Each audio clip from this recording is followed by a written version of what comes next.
J'ai fait l'expérience de l'amour inconditionnel pour la première fois. C'est ce que m'a partagé Christine en fin de séance. Son visage avait changé, s'était éclairé entre le début et 1 heure et demie plus tard, à la fin. Et pourtant, on partait de complètement autre chose, à savoir plutôt la culpabilité. Parce que Christine, elle est arrivée en séance et elle m'a partagé qu'elle avait fait un rêve. Tu sais, ce genre de rêve où tu te réveilles et t'as l'impression de l'avoir vécu.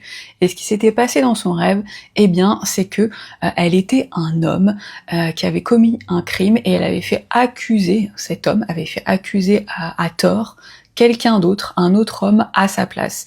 Et Christine s'est réveillée de ce rêve, donc de manière hyper réaliste, et elle ressentait un poids de culpabilité dont elle n'arrivait pas à se départir, et elle le ressentait dans son quotidien.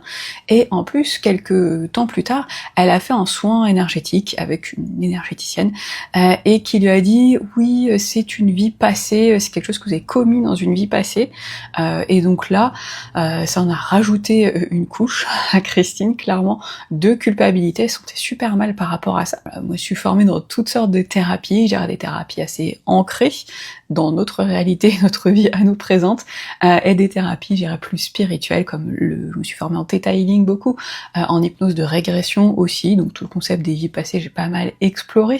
En séance, tu peux m'amener tout type de sujet, et la question que tu peux te poser, c'est est-ce que c'est réellement une vie passée, ou c'est une part de l'inconscient de Christine qui s'exprime au travers de ce rêve? Au fond, je trouve que ça, c'est pas important. Et si un thérapeute, un énergéticien te dit oui, c'est une vie passée, c'est sûr, et il t'affirme ça comme une réalité absolue, méfie-toi un peu et prends du recul. Parce que ce qui est important au fond, c'est est-ce que cette croyance, ce vécu, cette vie passée, est-ce que ça te sert ou est-ce que ça te dessert au quotidien?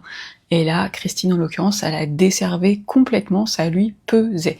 Donc on a été aborder ça, et moi j'aborde ça avec Christine en m'adaptant à ses croyances et à sa réalité. Je crois que c'est ça qui est le plus important. On a été visiter, je l'ai accompagnée pour visiter ce rêve / vie passée ensemble, et ce qu'on a fait dans les grandes lignes, c'est qu'on a été réunir ces deux hommes ensemble, et ce qui a été une super belle expérience, c'est que pu constater, moi j'étais connectée à elle en parallèle, que ces deux hommes, eh bien tout était déjà pardonné.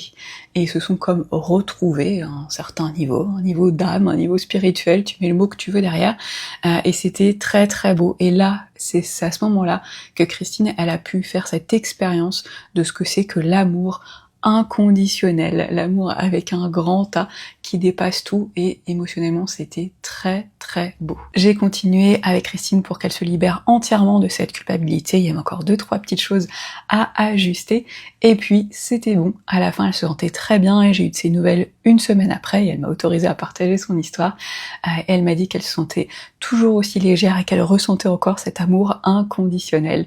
Donc j'étais ravie pour elle. Si jamais toi aussi tu as envie de venir et qu'on fasse une séance ensemble, j'en donne en visio où que tu sois, eh bien tu peux me contacter.